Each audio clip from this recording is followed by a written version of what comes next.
To round things out, you'll recall around 3 hours ago I told you that I thought this was a big weekend for Bellator. They had a show on Friday. They had a show on Saturday. They had the heavyweight Grand Prix semifinals on Friday. Bracket, one side, Mitrione Bader. The other side was Fedor Chael. Now we know it's going to be Ryan Bader versus Fedor Emelianenko. And they had some nice performances here or there. But in my opinion, the top two performances, the ones that stood out the most, and as I'm looking at Bellator, like the future of the company, the kind of people that they need to start pushing, right? Like the Aaron Picos of the world, the Ed Ruths of the world, the Ricky Bandejases of the world. Well, there were two performances on Friday that to me really stood out. So we started the show with Mandel Nallo, who I think is going to be a bright young star for them. And yeah, he's close to 30, I get it, but he hasn't been doing this for all that long. He's just 7-0, and he had an amazing win over Carrington Banks. He also had an amazing win in his Bellator debut back in December. That was one performance we spoke to Mandel. The other one that everyone's been glowing about is Mike Kimbel. 6-second knockout. He ties Hector Lombard's record that was set back at Bellator 18. He knocked out Alex Potts, again, like right off the bat, 6 seconds, and you can make a case that if he didn't touch gloves, the fight would have ended earlier. So let us end the show with another bright young star for Bellator who was on display, Connecticut's own Mike Kimbel. Mike, how are you? Ariel, I am great. How are you, sir? I'm doing great. Congratulations on a big win. Does it feel like things have changed on this Monday, a couple days after the fight? More people know your name?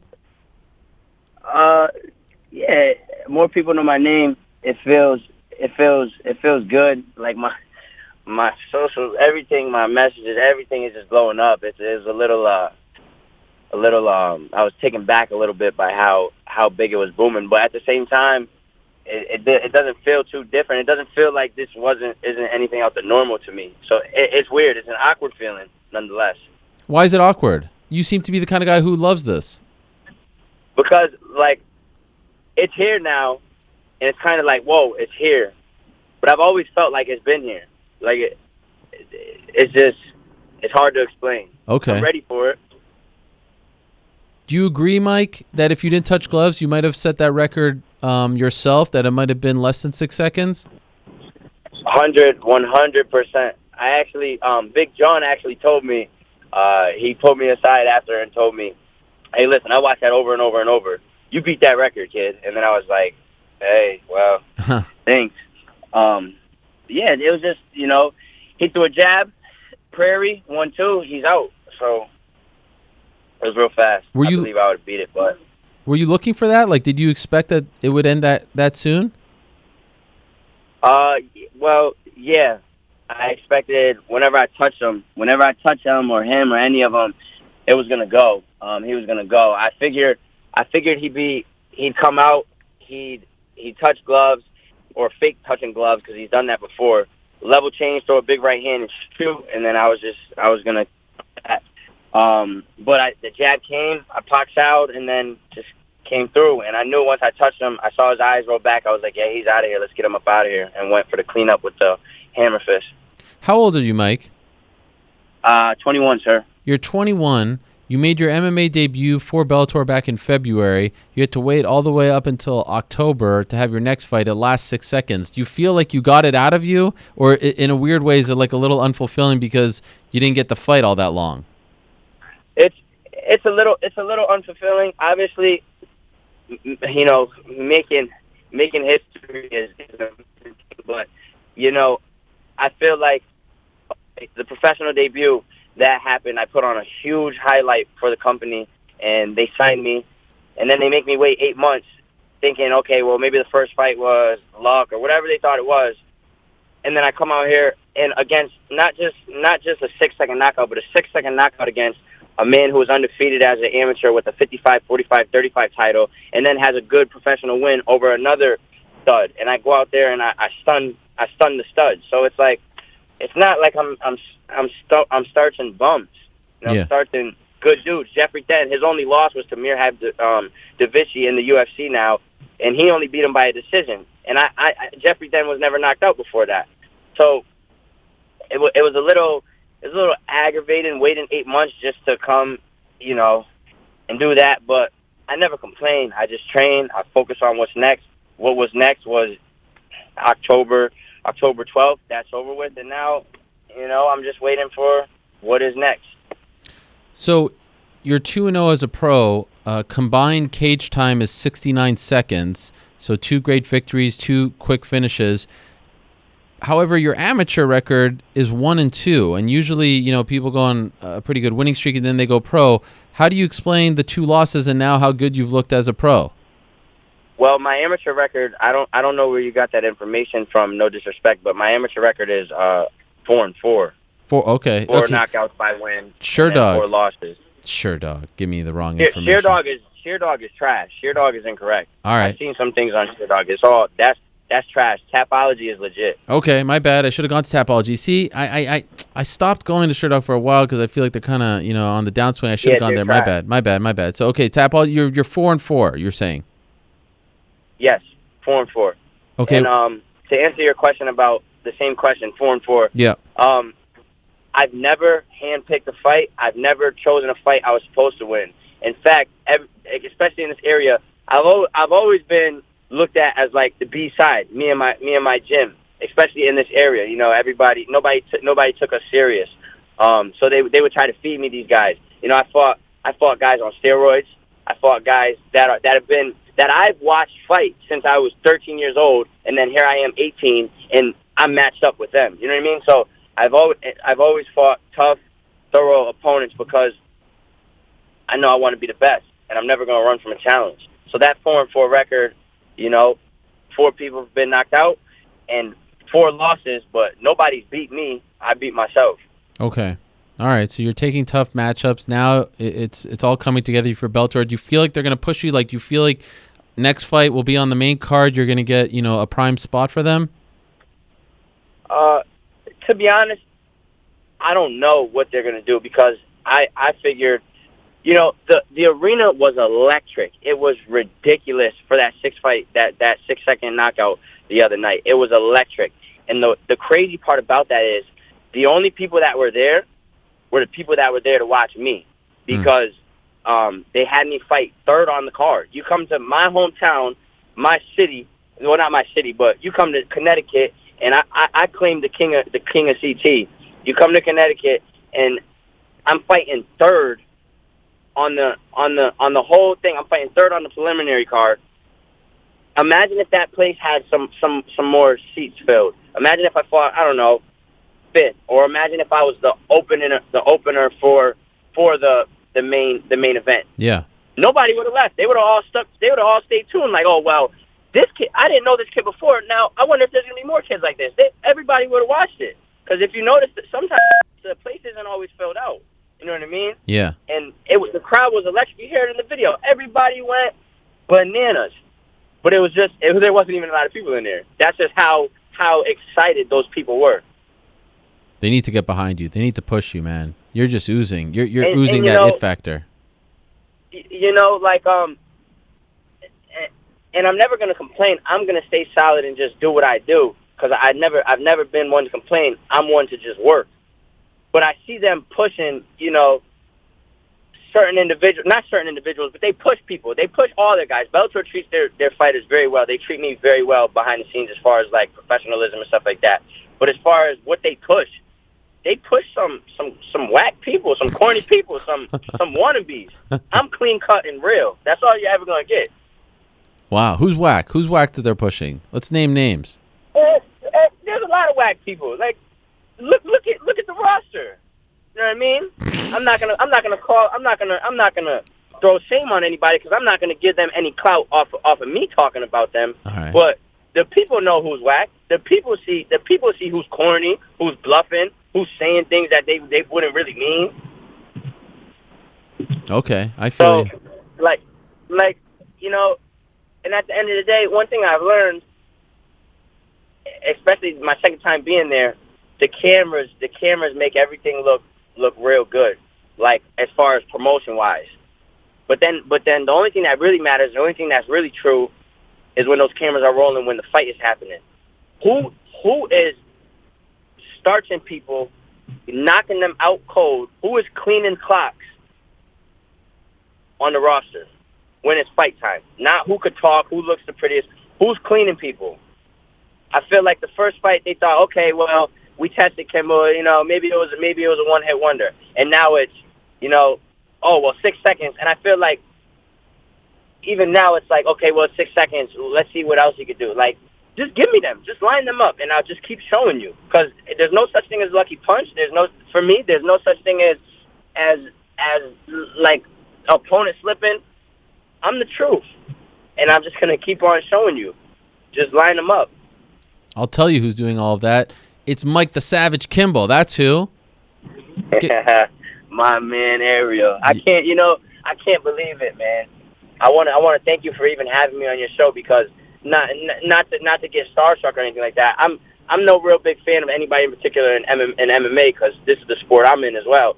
But as far as what you do, huge fan. I can't even believe I'm on this show with you right now speaking. I was just a young boy from the 203. That's my area code. You always hear me repping that.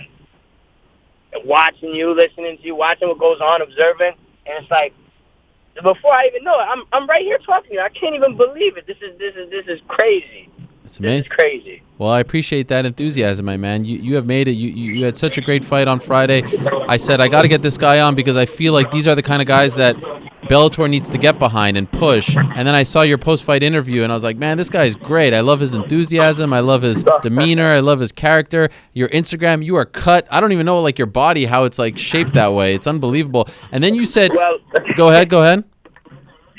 My mother, I've always knew how to fight before I knew how to fight. My mother, she's a beast. My father, he's a beast. So the genes run strong in the Kimbel bloodline. I'm a dynamic, clean-cut individual. So strong. My bloodline is strong. You know, there's a lot of athletes in my family. My brothers and sisters, everybody's game bred. So that helps. Athleticism helps, but skills help as well. I love it. Now, before I let you go, I wanted to know, you said that Connor McGregor FaceTimed you the night before your fight. You guys, of course, share the same management team paradigm. What did Connor say? Tell us about the conversation. What kind of wisdom did he impart on you? So, you know, he didn't really impart any, like, wisdom in particular. Like, here's the thing. Yeah. You know, you talk Connor McGregor, and then people, especially, like, anybody, like, when Connor McGregor followed me on Instagram, I'm getting more screenshots from people going on my page saying, yo, you know, Connor follows you, then, like, you know what I mean? It was just crazy. But, like, I love Connor. I love what he's done. I admire his work. You know, he set a bar real high that I look to climb and look to, you know, surpass. There's no shade to him, but people set bars for reasons, and I thank him for setting the bar as high as he has. But, you know, we're just cool. Like I'm not necking nobody. Like, Connor McGregor's Connor McGregor. I feel Mike Kimbel's Mike Kimbel. But so he called, and I was actually playing cards. We were playing Uno the night before the fight in the hotel room. It was me, my boy Walnuts, Jornell, my cornerman, and Tim. And we were playing cards, we were playing Uno, and I'm not gonna lie, I was scraped for Tim, right? So Tim, your manager. Tim, my manager. That's really like my brother though. Shout out Tim. He's respect, great, Tim. man. Tim Simpson. But Tim Simpson. So he gives me the phone. He's like, "Hey, somebody wants to talk to you." And it's Audie. And Audie's like, "What's up, man? Go get the job done, brother." I'm like, "Yes, sir, 100%." And then he's like, "Hey, somebody else want to talk to you." And it's McGregor.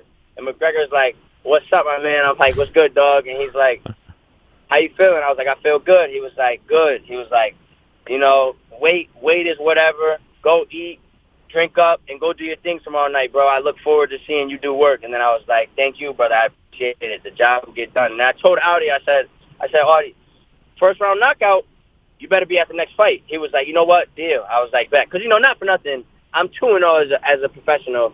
Like, a lot of people don't even get to Bellator, and they're 10-0. You know what I mean? So I'm 2-0. These guys are used to working with, you know, everybody on their clientele is a champion or soon to be champion. So I'm one of the youngest on their clientele, youngest in the game, doing it at this level, and they're busy all the time. So I don't hold it. Don't take that the wrong way, because I know how when you say, what you say has got to be set in stone.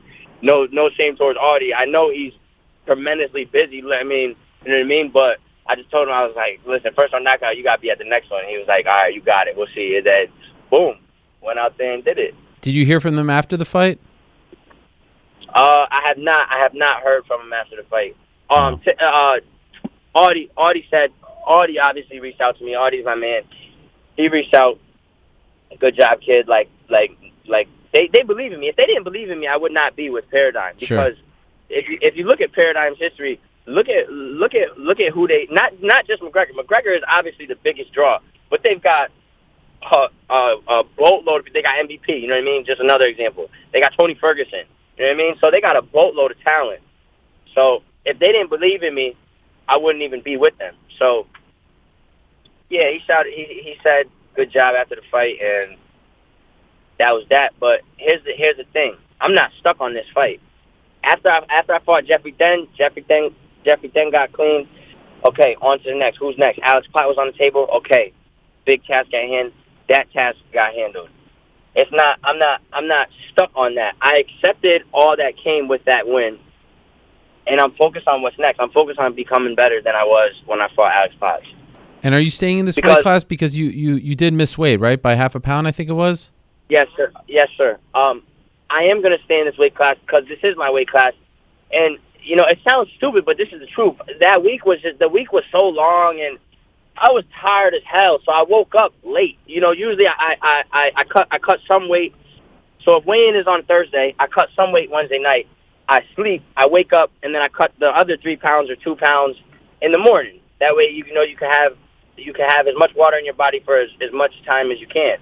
So the weigh-ins was at like 10:45. I had to be there. I woke up at like 9:45, 10 o'clock, 10:15. So I woke up crazy late. Like I only had time to like be in the bath for a little bit.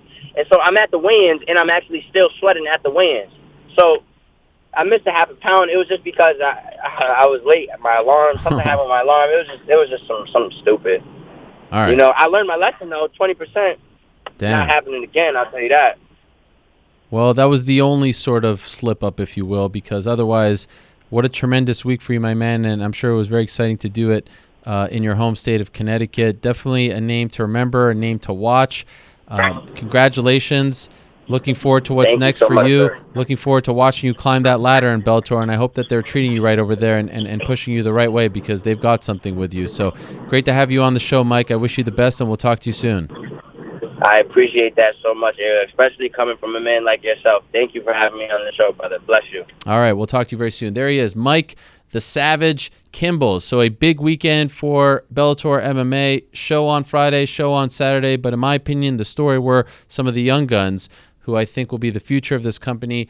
Names to watch, names to remember, names to keep your eye on as they continue to grow and progress as well. Post-show coming up, we'll be talking about Bellator, talk about my impressions of being there on Saturday, talking about the Chael Fedor fight, the ridiculous match-fixing accusations. What in the world? The Ryan Bader win. Some of the other performances that stood out on Friday and Saturday. Of course, we'll talk a little Connor Khabib. We'll talk, I don't even know if we'll talk about this Mayweather stuff. I mean, it just gives me a headache. But anyway, we'll talk some 230. We'll talk some 231, some 232. Eddie Alvarez to Bellator. We'll talk some PFL, which continues to roll along. They have another playoff this weekend. There is much more to discuss on the post show. But for now, I want to thank everyone who stopped by. I want to thank everyone who tuned in. That's sort of my cue, Jake, because Jake gets a little trigger happy with the music. So that was my cue to play the music. But in this case, he's just like sitting back and relaxing. What's going on back there? Hey, I want to give a shout out to Lee Daly. Before a Fall, A History of Pride Fighting Championships. Just got this book. I'm very much looking forward to checking it out. This is very cool stuff. And also to my friends over at MMA Bobblehead, thank you very much for this Brian Ortega special. Look at that. Ooh, look at those braids. Unbelievable. What a fun day. A who's who. I told you they were stopping by, and they did stop by. What else is going to happen this week? It's like every week, something else happens in this crazy world of mixed martial arts. For now, though, time to say goodbye. Again, as I said, post-show coming up. If you missed anything, it'll be up on YouTube. Twitter replay right away, iTunes, Stitcher, all those places and more. Thank you very much to Mandel Nallo. Rat Garbage. I can't wait for the next one. What a nickname. Number one, by far, pound for pound in the sport. Thank you very much to Daniel Cormier. Good luck to him. Thank you very much to Jorge Masvidal, the great George St. Pierre, Mike Winklejohn, Dustin Poirier, get well soon, Matt Riddle, the inspiration of all inspirations, Evan Dunham, good luck to him, Joanna Jacek, Mike Kimbel, and to all of you as well. As I said, if you missed anything, check them out. iTunes, Stitcher, YouTube, all those places and more. Back next week, same time and place. Until I say peace. Somebody.